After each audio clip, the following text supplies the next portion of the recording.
Nah, tentu ini yang the hottest issue 1, 2 hari, 3 hari, minggu ini adalah soal pemangkasan anggaran ya, yang dialami oleh semua KL sebetulnya.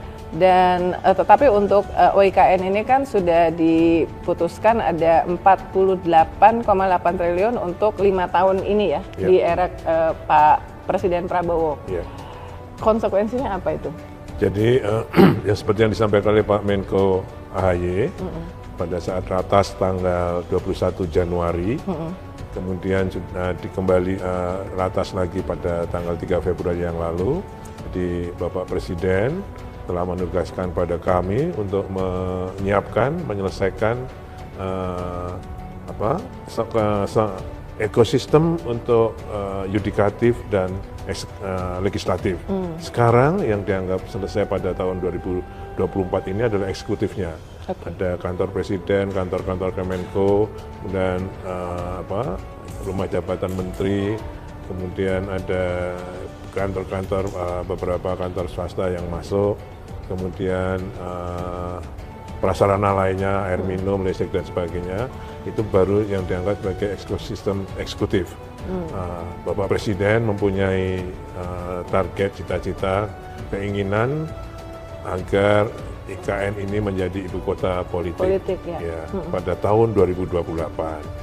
Dan saya tanya apa itu ibu kota politik, beliau menyampaikan ya semua ekosistemnya yudikatif, eksekutif, dan legislatif sudah siap untuk beraktivitas di sana. Dengan asumsi bahwa kalau itu pemerintahan sudah bergerak di sana, semua kegiatan ekonomi akan mengikuti. Jadi beliau ingin berkantor kalau sudah siap semua pada tahun 2028. Artinya sampai itu siap di tahun 2028, Presiden akan tetap berkantor di Jakarta, di istana Jakarta. Saya kira implisitnya begitu. Itulah yang disiapkan dengan anggaran 48,8 triliun. Kalau ibu kota politik tuh kira-kira referensinya kayak Canberra, Pretoria, Afrika Selatan, Washington DC dulu gitu pada ya? saat menyusun master plan kepindahan IKN ini, kita pelajari ada 90-an kota ibu kota negara, termasuk Astana, Brasilia, Canberra, Putrajaya. Putrajaya. Semua dipelajari, masuk yang Myanmar apa namanya itu ya, Myanmar segala semua dipelajari. Namun kami pada saat itu dengan Bappenas ingin supaya kota ini menjadi kota bukan hanya kota politik, bukan hanya kota administrasi, tapi ya ibu kota.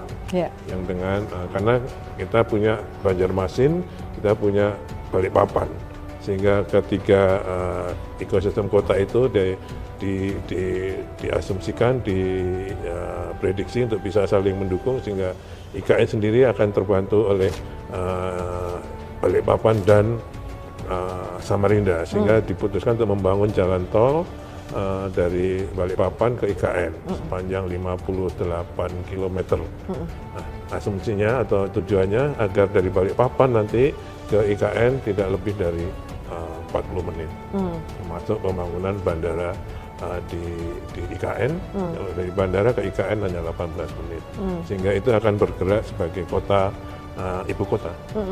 Kalau tujuannya adalah ibu kota politik, artinya kayak misalnya yang tadinya sempet tuh, apalagi ada Taipan sempat foto, terus dibilangnya wah akan membangun 4 mall besar di dalam apalah gitu, itu apakah akan seperti itu? Karena artinya kan kalau ibu kota politik nggak perlu 4 mall, nggak perlu banyak yang laser gitu, atau seperti itu kah? Iya, jadi masih sekarang sedang persiapan juga salah satu mall di satu kompleks dengan hotel Swiss Hotel itu akan dibangun. Jadi saya kira ya tetap. Ya. Kemudian juga nanti akan ada sebentar lagi besok kami ketemu dengan investor yang untuk taman safari. Kita akan bangun taman safari di sana. Okay. Jadi dan perkantoran akan segera dibangun di sana. Jadi kalau highlightnya 48,8 triliun itu fokusnya akan membangun apa? Satu, kompleks yudikatif. Jadi MK, MA, Komisi Yudisial, huniannya, kemudian kawasannya kita bangun. Kemudian legislatif juga DPR, MPR, DPD, hunianya dan kawasannya kita bangun. Jadi termasuk jalan-jalan dan sebagainya, termasuk juga itu tadi perkantorannya semuanya, termasuk ekosistem perkotaannya. Jadi itu yang kami desain dengan rencana anggarannya 48,8. Termasuk pemeliharaan. Karena kan kalau bangunan nggak ditempatin biasanya malah agak bahaya. Sekarang ini fase satunya, tahap satu yang dibangun pada tahun 2022 sampai 2024 yang dikerjakan oleh Kementerian PUPR berupa istana, kantor presiden, 4 Kemenko, berarti 16 tower, kemudian nanti 47 apartemen, 36 rumah tapak menteri, dan juga kawasan lainnya, jalan kawasan sekitar berapa kilometer, kalau tol itu 58, jalan kawasan cukup panjang, itu sudah akan diserahkan pada UIKN untuk dipelihara. Itu akan masuk pada tahun 2025 ini untuk memelihara dan memanfaatkan prasarana yang ada.